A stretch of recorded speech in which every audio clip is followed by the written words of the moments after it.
सास का घूंघट पार्ट 3। अब तक हमने देखा कि देविका की हालत बहुत नाजुक है, लेकिन घर के आदमी उसे डॉक्टर के पास नहीं जाने दे रहे और जोगिंदर ने घर के मेन गेट पर बहुत बड़ा ताला लगा दिया है। लेकिन देविका की सास विमला पहली बार घूंघट उठाकर समाज के बनाए नियम का उल्लंघन करती है और देविका की जान बचाने की कोशिश में जुट जाती है। मैं भी देखती हूँ मेरी बहू को डॉक्टर के पास जाने से कौन रोकता है। देखो सचिन के बापू, दरवाजे की चाबी दे दो मुझे। तुम्हारा दिमाग ठिकाने पर है, पहले सर पर पल्ला रखो और अंदर जाओ। आज तक मैंने आपका हर गलत फैसला सर झुकाकर स्वीकार कर लिया, लेकिन आज मैं आपकी एक बात नहीं सुनूंगी। मुझे मेरी बहू की किसी भी कीमत पर जान बचानी है। मुझे चाबी दे दीजिए। पिताजी, माँ ठीक बोल रही है, चाबी दे दीजिए ना, नहीं तो देविका नहीं बचेगी। देविका मरती है तो मर जाए, लेकिन यह दरवाजा नहीं खुलेगा। तुम सारी औरतों को इस देविका नाम की बीमारी ने पागल कर दिया है, और इस बीमारी का अच्छी तरह से इलाज करना आता है मुझे। वीना बेटी, सुजाता बहू, जाओ अंदर से देविका को लेकर आओ। विमला ये बोलकर अपने पति के हाथ से चाबी छीन लेती है। तभी महेंद्र विमला का हाथ पकड़कर चाबी विमला से छीन लेता है। भाभी, घर के मर्दों से टक्कर लेकर आप अच्छा नहीं कर रही हो। ये इस घर के संस्कार नहीं है।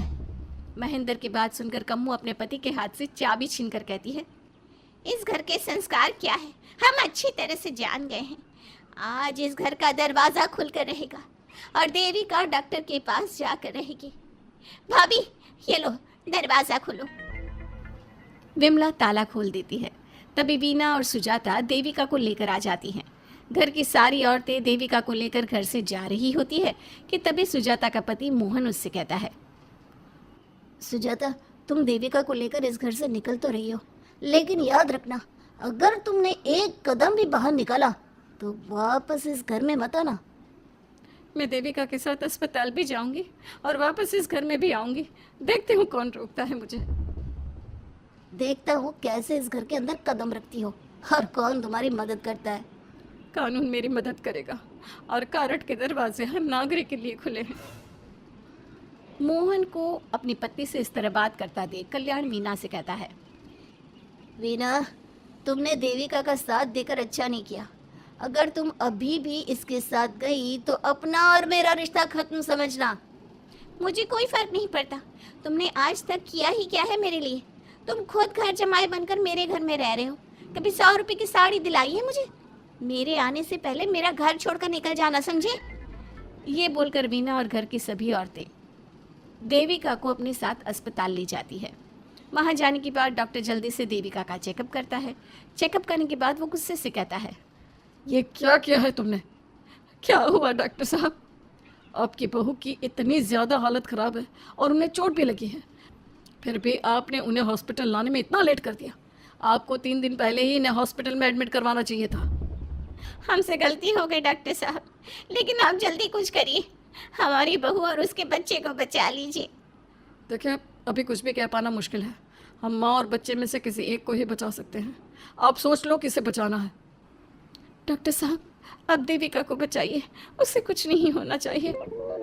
देखिए, हमें देविका का ऑपरेशन करना पड़ेगा। आप इनके पति को बुलाइए, हमें कुछ पेपर पर साइन करवाने हैं। डॉक्टर की बात सुनकर सभी औरतें सोच में पड़ जाती हैं। तभी वीना कहती है, डॉक्टर साहब, इनके पति नहीं आ सकते। ये इनकी सास है विमला देवी, अब इनसे साइन करवा लीजिए। लेकिन पेशेंट की हालत इतनी नाजुक है, इनके पति है कहाँ? वो अपने आदमी होने का धर्म निभा रहा है। पति धर्म के बारे में उसे कुछ नहीं पता। डॉक्टर साहब, वो नहीं आएगा। क्या क्या करना है आप मुझे बताइए। थोड़ी देर बाद डॉक्टर देविका का ऑपरेशन शुरू कर देते हैं। जब वो ऑपरेशन थिएटर से बाहर आते हैं तो कहते हैं, आप लोगों की किस्मत अच्छी है, देविका भी सुरक्षित है और उसका बच्चा भी। डॉक्टर, बेटा हुआ है या बेटी? बेटा हुआ है। सब लोग बहुत खुश होते हैं। कुछ दिन तक देविका उसी हॉस्पिटल में रहती है और उसके ससुराल की औरतों ने उसका बहुत ध्यान भी रखा। अब देविका कुछ हद तक ठीक हो गई। डॉक्टर ने देविका को घर जाने की इजाज़त दे दी, लेकिन सभी सोच में पड़ गए। हम भाभी को घर ले तो जाएं, लेकिन माँ, आपको घर का माहौल पता है ना। देविका भाभी अभी पूरी तरह से ठीक नहीं हुई। भाभी वहाँ आराम नहीं कर पाएंगी और पता नहीं घर के सारे आदमी हमारे साथ क्या करेंगे। माँ, क्या हम डॉक्टर से बात करके देविका को थोड़े दिन और यहाँ नहीं रख सकते? जब वो पूरी तरह से ठीक हो जाएगी तो उसे यहाँ से ले जाएंगे। ये बात सुनकर विमला सोच में पड़ जाती है। तभी कम्मो कहती है, तुम दोनों ठीक कह रही हो, मैं अभी डॉक्टर से बात कर लेती हूँ। कम्मो डॉक्टर से बात कर लेती है और देविका कुछ दिन में बिल्कुल ठीक हो जाती है। देविका अपने बच्चे को गोद में लिए बाकी औरतों के साथ अपने ससुराल जाती है, लेकिन घर के सभी आदमी उन्हें दरवाजे पर ही रोक देते हैं। खबरदार, तुम में से कोई भी औरत अगर घर के भीतर घुसी, अगर तुम घर में कदम रखोगे तो घर अपवित्र हो जाएगा। घर हमारे कदम रखने से अपवित्र नहीं होगा, बल्कि आपकी गंदी सोच की वजह से घर क्या, अरे पूरा समाज अपवित्र हो रहा है। सुजाता, मैंने मना किया था ना घर से बाहर जाने के लिए। अब एक काम कर, जैसे यहाँ आई है वैसे ही यहाँ से सीधा अपने मायके लौट जा। क्यों जी, क्यों चली जाऊँ मैं अपने मायके? मैं जब तक चाहूँ यहाँ रह सकती हूँ।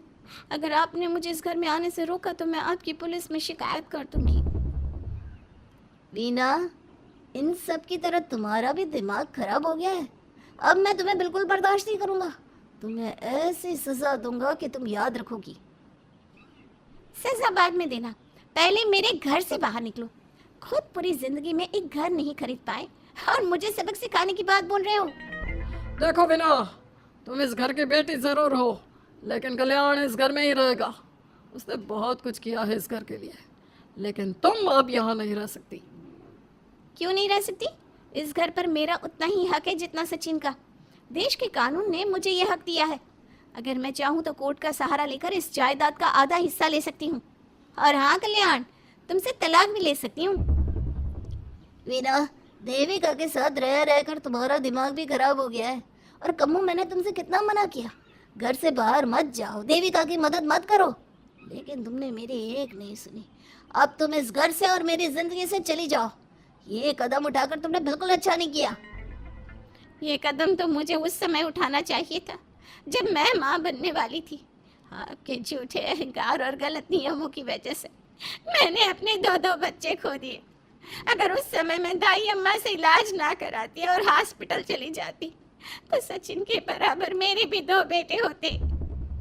सभी पति इस बात पर अड़े हुए थे कि वो अपनी अपनी पत्नियों को घर के अंदर नहीं आने देंगे। देविका बहुत देर तक सबकी बातें सुनती रही। फिर उसने अपने पति से कहा, सचिन, तुम्हारे घर के आदमियों की बात तो मैंने सुन ली, अब तुम बताओ तुम्हारा क्या फैसला है? देविका, मुझे माफ कर दो, मैं तुम्हारे लिए कुछ नहीं कर सकता, मैं मजबूर हूँ। मुझे पता था सचिन, तुम्हारा यही जवाब होगा। मुझे अपने आप पर हैरानी है कि मैंने बिना रीढ़ की हड्डी वाले आदमी से प्यार ही क्यों किया, शादी क्यों की। अब मैं आप सबसे बस आखिरी बार पूछ रही हूँ, तुम हमें अंदर आने दे रहे हो या नहीं, या मैं पुलिस को फोन करूँ? देविका, आज तक हमारे गांव में पुलिस ने कभी कदम नहीं रखा और तू हमारे घर के दरवाजे पर पुलिस को लेकर आएगी? तेरी हिम्मत कैसे हुई ये बात करने की? आज तक इन औरतों ने घर से बाहर कदम नहीं निकाला था और 2-4 दिन में तूने इन सबको इनके अधिकार भी याद करा दिए। अब तो तुम बिल्कुल इस घर में नहीं आ सकती। घर की औरतें घर के बाहर खड़ी थी और घर के आदमी घर के दरवाजे पर। उनकी लड़ाई देखकर पूरा गांव इकट्ठा हो गया। देविका को अस्पताल पहुंचाकर घर की औरतों ने काम तो अच्छा किया। इस काम से देविका और उसके बच्चे की जान भी बच गई, लेकिन इनकी जान बचाने की कीमत घर की औरतों को कैसे चुकानी होगी, इसके लिए आपको आने वाला एपिसोड देखना होगा। और हमारे प्यारे दर्शकों, हमें कमेंट करके ज़रूर बताइए कि देविका के साथ बाकी औरतों को क्या करना चाहिए। क्या उन्हें घर के अंदर जाने के लिए संघर्ष करना चाहिए या फिर वो घर छोड़कर चले जाना चाहिए?